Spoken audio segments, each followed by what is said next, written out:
Bueno, lo primero, Nicolás, es que te presentaras, me gustaría que te presentaras para el público español. ¿Quién es Nicolás Escobar? Bueno, Miguel, primero que todo, un saludo muy especial. Nicolás Escobar es el sobrino mayor de Pablo Escobar Gaviria, el propietario del Museo de Pablo Escobar Gaviria en la ciudad de Medellín, Colombia. Una persona que le tocó vivir desde el mejor momento de Pablo Escobar, pasar por todo el proceso de la guerra y después realizar todo el proceso de paz con todos los enemigos que había dejado atrás mi familia. Y de ahí en adelante, pues dedicarme ahora sí a vivir en paz y en tranquilidad. Llevamos ya desde 1994 que regresé de España viviendo en paz, gracias a Dios. Usted nació en 1970, ¿verdad? Nací en 1970 en la ciudad de Medellín, así es. Y usted, cuando el punto álgido, digamos, del famoso cártel de Medellín, usted más o menos era un adolescente. ¿Cómo se vivía como adolescente el poder que tenía su tío, el poder que tenía su padre, por ejemplo? ¿Cómo se vivía como adolescente? Bueno, vamos a hablar de esa historia magnífica de cuando uno es joven o cuando uno es pasando ya a la adolescencia. Me fui a vivir a Suiza, tuve la oportunidad de estudiar en el École Nouvelle de la Suisse Romande. Allá estudié con los hijos de gran cantidad de reyes del mundo. Y me tocó ver los hijos de los reyes del oro negro, de los diamantes, del oro amarillo, y cuando me preguntaban que quién era yo, les decía que mi familia eran los reyes del oro blanco, pero ellos no entendían qué era o a qué era lo que yo me refería. A lo mejor hoy, si ven esta entrevista o han tenido la oportunidad de verme en algún noticiero, pues habrán caído en cuenta de eso que yo les decía en tono burlesco en esa época. Pero llegando a ese proceso y a tu pregunta exacta, te cuento de que aunque ellos eran hijos de reyes, nunca se daban, por decir algo, los lujos que nosotros nos dábamos. Nosotros teníamos a disposición, cada uno de nosotros, una limusina Mercedes, un Rolls Royce, y por decir algo, el carro que más me gustaba a mí en esa época, que era un Porsche 944 biturbo. Entonces, cuando salíamos del colegio, nosotros teníamos nuestros carros escondidos en otro sitio, porque en nuestro internado no nos dejaban tener carros. Entonces, cuando salían y nosotros los invitábamos a pasear, ellos no podían creer cómo era que nosotros podíamos hacer o podíamos tener lo que teníamos en ese momento. Tarjetas de crédito con cupo ilimitado, poder comprar lo que quisiéramos, pero faltaba lo más importante, y era el amor del padre, que era, yo creo, lo más necesario en esa oportunidad. Tristemente, uno terminar sus grados y ser, por decir algo, el único de todos esos graduandos que habían en ese momento, que no tuvo absolutamente nadie que lo acompañara para recibir su grado, sino una tarjeta de crédito para comprar lo que uno quisiera. O sea, le compraban a uno el amor con una tarjeta o con dinero. Eso es más o menos lo que más recuerdo de esa época. En su caso, el dinero no daba la felicidad en ese momento. Para mí el dinero siempre ha estado ahí al lado, pero para mí la felicidad no es eso. Yo creo que la felicidad viene cuando vos tenés la oportunidad de estar en paz, en tranquilidad, como lo vivimos nosotros en este momento. Por decir algo, poder salir con mis hijos, poder ir a un partido de fútbol, poder salir a cualquier parte con toda la tranquilidad, ¿no? Porque usted, cuando estuvo en Suiza, ¿qué años tenía usted? ¿15, 16, 17, 18? 14. Desde los 14 años. ¿Hasta qué años? Estuve ahí más o menos hasta los 20, 21 años. No continuamente. Estuve desde los 14 hasta los 16, 17 años en forma continua, pero ya de ahí para adelante iba y volvía y así sucesivamente. Y, por ejemplo, cuando usted habla con su padre por teléfono, su padre, hermano de Pablo Escobar, su padre, que se le denominó como el osito, ¿verdad? A su padre. Así es. Su padre incluso se le ha llegado a decir que fue jefe de sicarios entre el año 88-89 del cártel de Medellín. Su padre, ¿qué le contaba? Le preguntaba, porque claro, las noticias, por ejemplo, del asalto al Palacio de Justicia, las bombas que se ponían en Medellín, en Bogotá, en cualquiera de las ciudades de Colombia, claro, también llegaban a Suiza. ¿Qué le contaba a su padre? Mire, en esa época no teníamos la posibilidad de agarrar un teléfono como lo hacemos hoy para uno poderse comunicar con la familia. Pues hoy en día es demasiado fácil. Mire, por decir algo, la comunicación que tenemos en este momento no tenemos que estar juntos o con cámaras para poder hacer una grabación.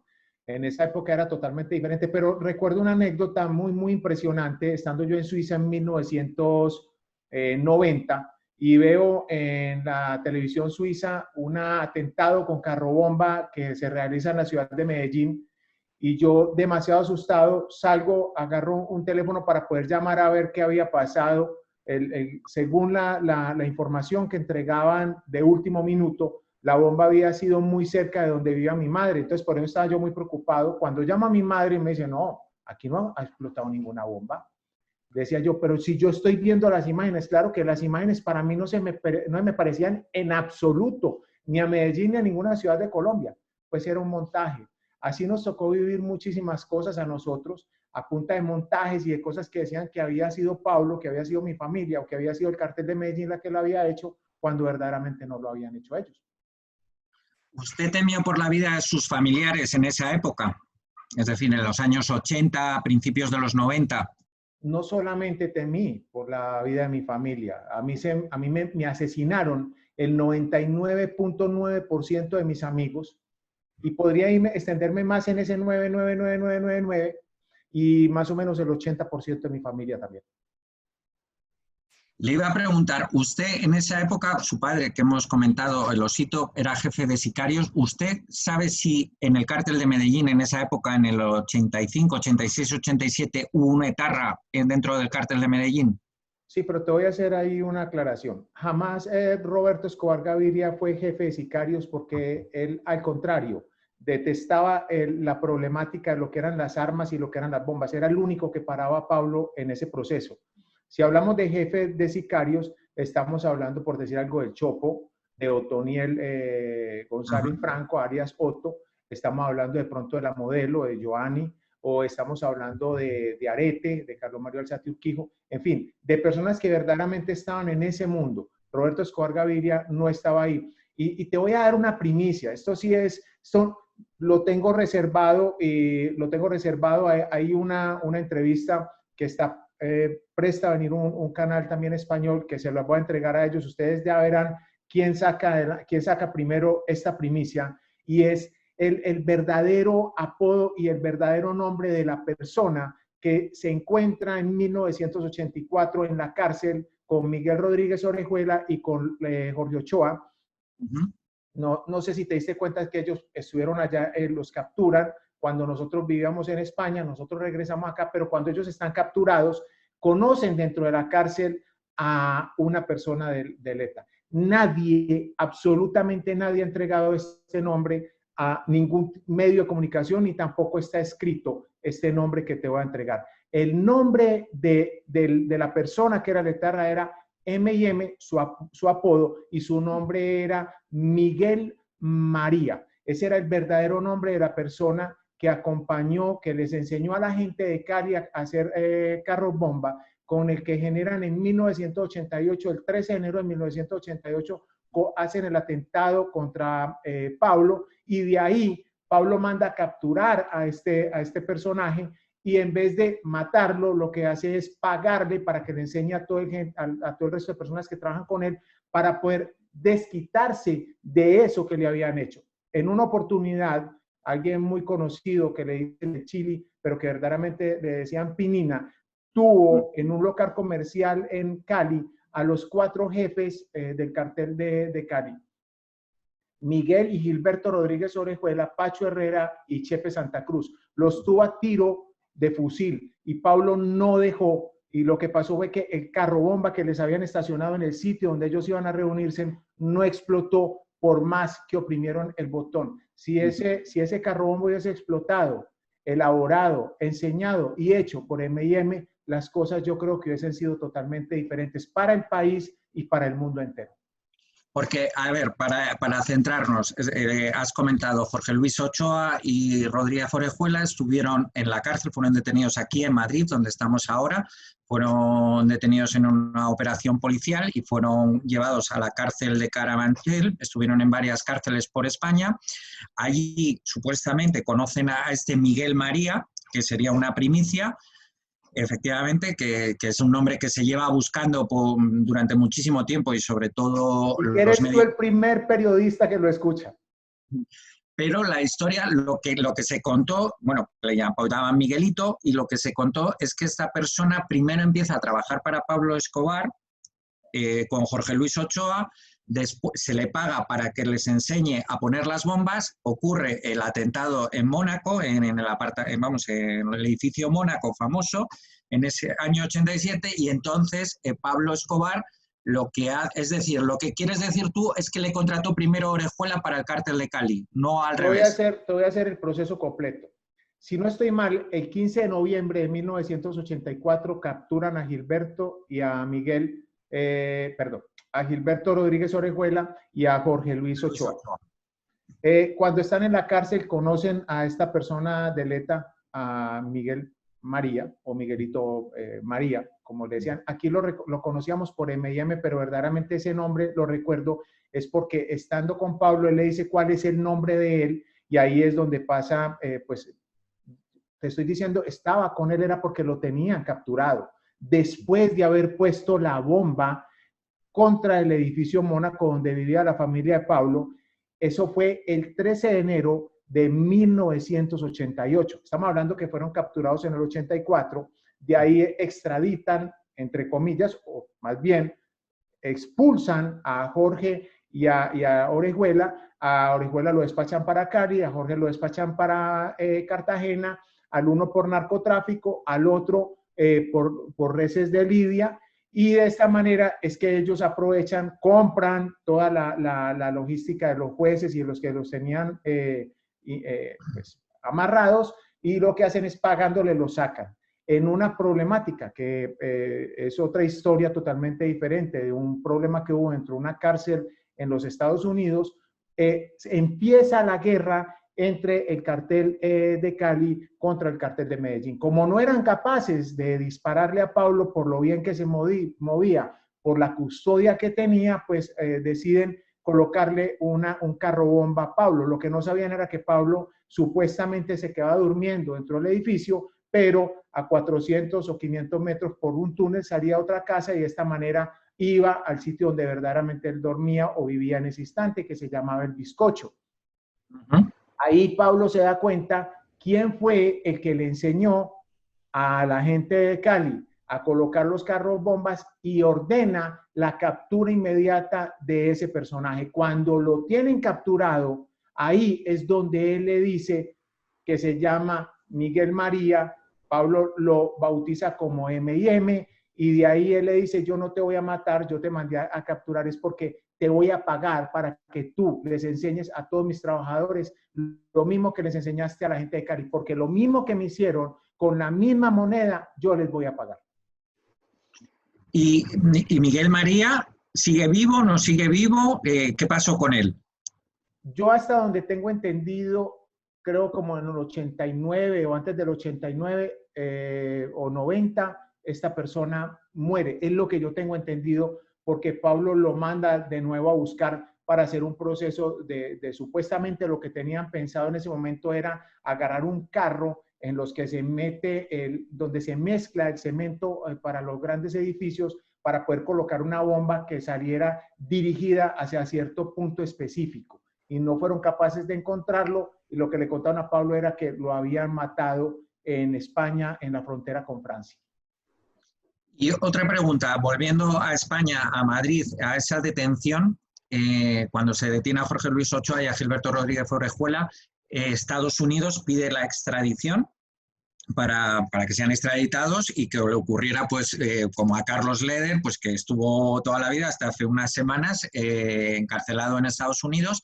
¿Qué hizo Pablo Escobar? No sé si tu padre te contó algo, si sabemos algo de si Pablo Escobar sobornó a jueces en España para que en vez de extraditarlo a Estados Unidos, como tú bien has contado, les extraditaran a Colombia, una Cartagena de Indias por Lidia, los toros y el otro Medellín por narco. Por lógica, absolutamente todo se maneja y se mueve con dinero. Hubo que sobornar, hubo que dar muy buena cantidad de dinero para poder que pudieran trasladar a estas dos personas, a la primera persona, Cali, a los Orejuela y a los Ochoa hacia Cartagena. ¿Y sabe si había políticos metidos en esos sobornos? Incluso se llegó a hablar, ha habido incluso familiares de Rodríguez Orejuela, el hijo que escribió un libro, y Popeye hablan de que se le sobornó al propio presidente del gobierno en esos momentos, a Felipe González, o se Bueno, le... no sé si tú te has dado cuenta, has analizado, leído un poco de historia. Pablo fue, cuando estuvo dentro de la política, fue invitado también a España cuando iban a hacer la posesión del presidente y pues de esta manera Pablo ya tenía mucho amigo metido dentro de la política. Por lógica, cuando vos tenés grandes amigos y tenés buena cantidad de dinero, puedes lograr lo que muchas otras personas normalmente no lograrían jamás. Luego te iba a hacer otra pregunta. Hace unas semanas ha salido otra noticia sobre España. Luego te preguntaré dónde viviste en España, porque sé que has vivido en España, que has estado en Marbella. Te iba a preguntar, hemos visto como también en esa época en la que es detenido Jorge Luis Ochoa y Gilberto Rodríguez Orejuela, estaba también Roberto Mata, que es también de los narcotraficantes más conocidos y estuvo durante bastante tiempo viviendo en España, creo que de 1979 a 1985. Se ha visto ahora cómo esos pagos del narcotráfico venían a bancos españoles, por ejemplo al Banco Santander. No sé si tienes, ¿qué más relaciones hay entre el cártel de Medellín y España? Porque también en esa cárcel pues, se dice que entablaron relación con otro narco gallego español que se llama Sitio Miñanco. Es decir, ¿cuáles eran los tentáculos entre Medellín, Colombia, con España? Bueno, para nadie es desconocido que España tiene los puertos más activos de narcotráfico de todo lo que es Europa. Ese es uno de los puertos específicos, están ahí en las costas españolas, de los que más se utiliza para hacer proceso de narcotráfico.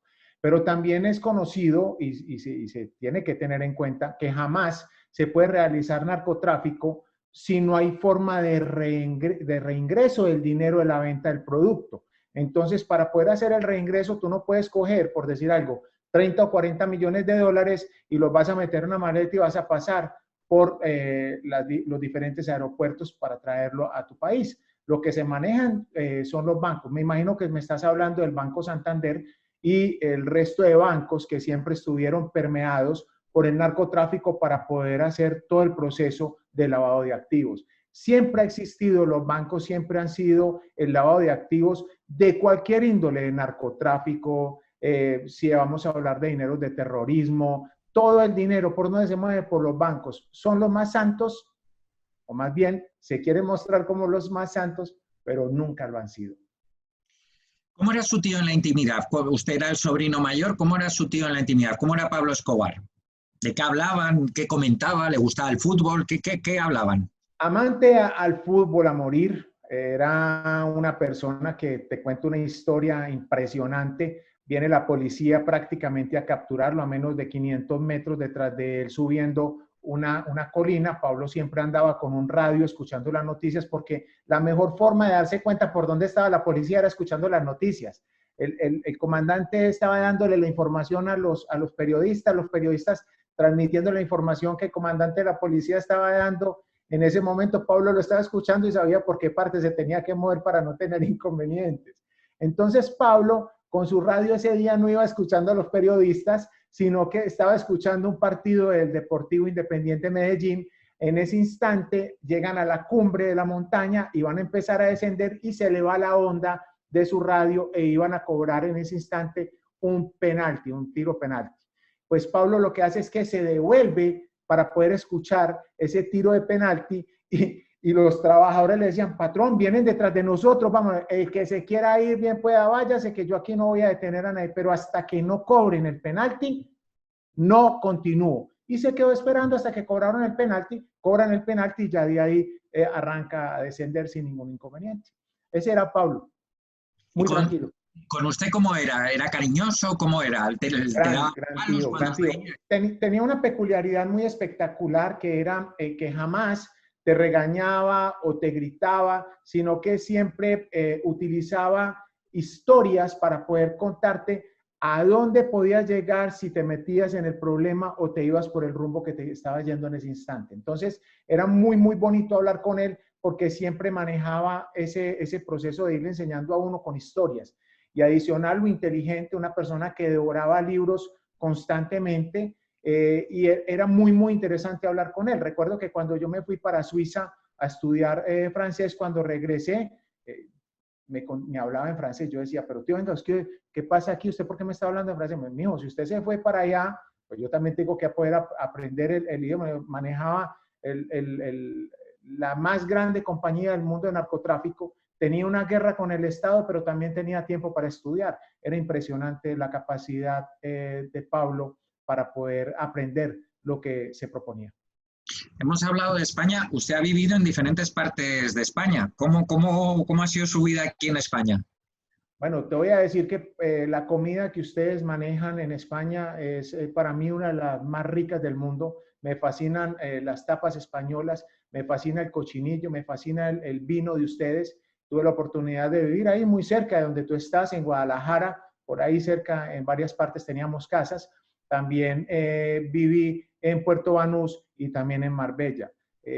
Yo la verdad me siento demasiado agradecido con España. Sé que estuve en los momentos más difíciles escondido dentro de España. Incluso cuando llegué en una oportunidad, el avión en que nosotros llegamos ni siquiera nos dejaron bajar de ese avión, pero buscando la fórmula para poder llegar a España, porque ninguno del resto de familia que me acompañaba hablaba alemán o hablaba otro idioma, pues lo que hice fue volver a organizar el proceso para ingresar a España de una forma, entre comillas, clandestina. Entonces me fui de Frankfurt, Alemania, me fui hacia Londres y de Londres cogí un vuelo local a Gibraltar y de Gibraltar pasé caminando a España y ahí fue que tuve la oportunidad de vivir en Puerto Banús. Yo me siento altamente agradecido con toda la gente española porque quienes nos acompañaron en ese momento, sabiendo quiénes éramos y lo que estamos viviendo, la guerra tan tenaz que estamos viviendo, lo que hicieron fue acogernos con todo su amor y con todo su cariño.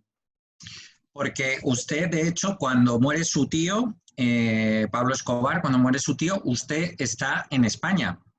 Así es. Cuando recibe la Estoy noticia, ¿cómo recibe? exactamente, acabamos de comprar hacía muy poco una casa ahí en Marbella y estábamos en esa casa cuando me entero del fallecimiento de mi tío, cuando se suicidó, ese 2 de diciembre de 1993. ¿Usted mantiene que se suicidó?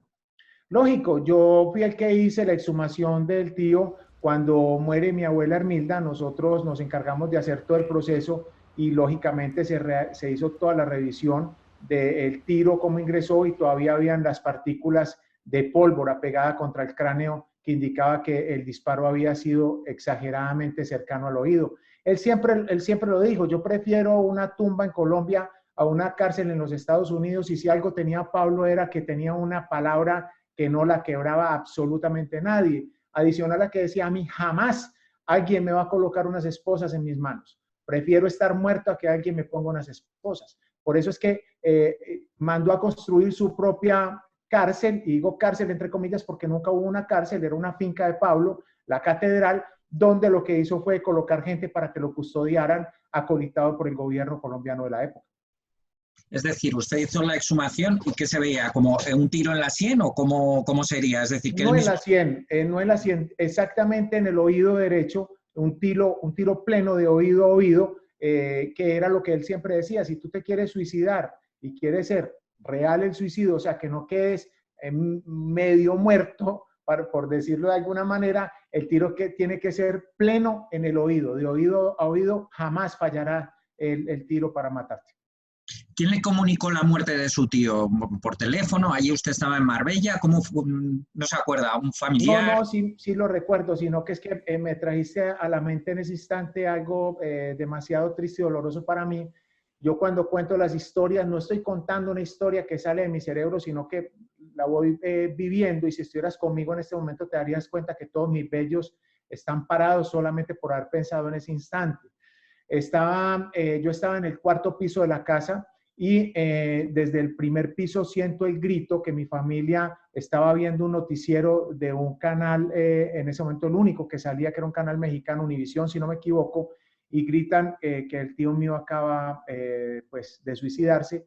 Yo bajo a intentar mirar la noticia, pero ya la noticia no volvió a pasar. Entonces agarro uno de nuestros carros, recorro 180 kilómetros más o menos de distancia de ahí a otro pueblo lejano para poder hacer una llamada. Nosotros siempre teníamos ese proceso, no había comunicación de punto a punto de forma inmediata, pues porque nos teníamos que cuidar de la guerra que se está viviendo. Lógicamente, cuando hago la llamada me confirman de que Pablo se había suicidado y de ahí para adelante llega otro calvario. El 18 de diciembre de ese mismo año le colocan una cartabomba en la supercárcel de máxima seguridad de Itagüí a mi padre y de ahí pues empieza la problemática para mí de que me llaman y dan la orden de que si yo quiero seguir vivo y que no me sigan buscando por todo el mundo, pues tengo que venir a presentarme a Colombia ante la gente de las autodefensas, ante la gente de la policía y ante muchas otras personas que estaban ahí. Lógicamente, pues le digo yo a la familia, me toca irme, no sé si vuelva, pero si no voy, prefiero estar muerto a seguir escondido como una rata. Entonces de ahí regreso de España a Colombia, me reúno con la gente, empiezo a generar todo el proceso de paz y ya hoy pues puedes darte cuenta que vivimos, a Dios gracias, con paz y con tranquilidad. Porque usted llegó a ser secuestrado por los Pepes, ¿verdad? A mí me secuestra la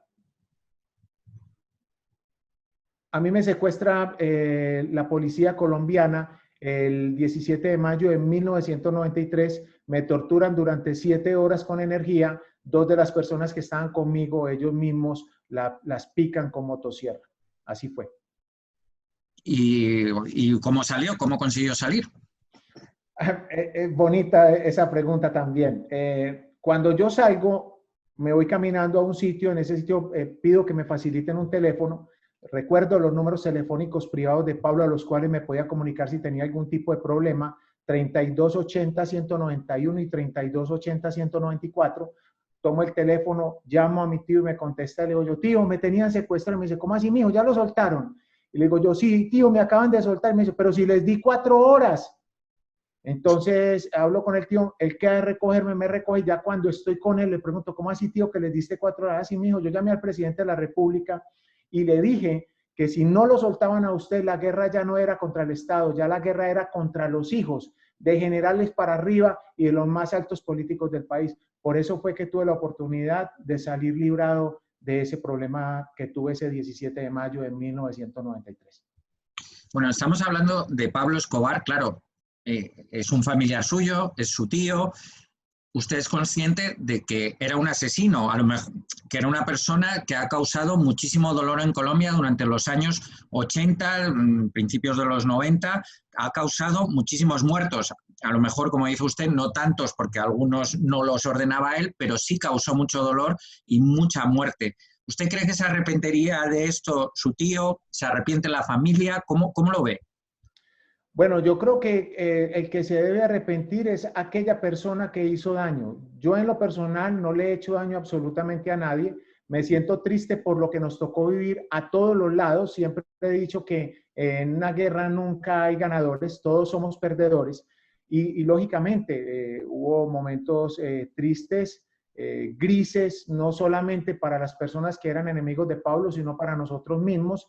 Y yo creo que este es el momento de la reconciliación, de vivir como estamos en este instante, con paz, con tranquilidad, ver, por decir algo, que la problemática que teníamos con la guerrilla ha menguado muchísimo. Ya pues vivimos con mucha paz y con mucha tranquilidad, pero Pablo no está para él mismo poder salir a decir, pido perdón por lo que hice, y la verdad no sé hasta dónde llegaría Pablo para ir a pedir perdón con su forma de ser y su tenacidad que siempre manejaba. Porque usted entiende que muchas víctimas, muchos familiares de las víctimas provocadas por esa guerra, entre comillas, porque realmente no es una guerra, es terrorismo que hacía Pablo Escobar contra el gobierno para conseguir sus fines, esas víctimas, esos familiares de víctimas maldigan a Pablo Escobar, incluso a su familia. Usted eso lo entiende porque además ha participado en procesos de reconstrucción. Sí, así es, y es lógico que, no, que nos maldigan, pero también te voy a contar algo. He tenido la oportunidad de sentarme con gente que Pablo le mató un hermano o que, bueno, Pablo no directamente, porque yo nunca vi a Pablo matar, sino los trabajadores de Pablo que pues por orden de él iban y lo hacían. Pero cuando yo me siento a hablar con una persona, yo le digo, mire, mi hermano, usted tiene que empezar a diferenciar en que Pablo Escobar es Pablo Escobar y Nicolás Escobar es Nicolás Escobar. Yo nunca le he hecho daño ni a usted ni a su familia. Los que le hicieron daño a ustedes son personas totalmente ajenas a mí y por eso pues yo no puedo hacer absolutamente nada. Si tú tienes un rencor dentro de tu corazón, el único que está viviendo mal, el único que no está pasando un momento agradable eres tú. Yo fui víctima también de muchísimas cosas malas, nos hicieron atentados con carrobombas, les dije que me secuestraron, que me torturaron, que mataron mis personas y me he sentado con las personas que mataron, que me torturaron a tomarme en un café y te lo digo con todo corazón, que desde lo más profundo de mi ser no siento ningún tipo de rencor contra esas personas. Si lo sintiera, estoy seguro de que hoy no podría estar con esta paz y con esta tranquilidad que vivo.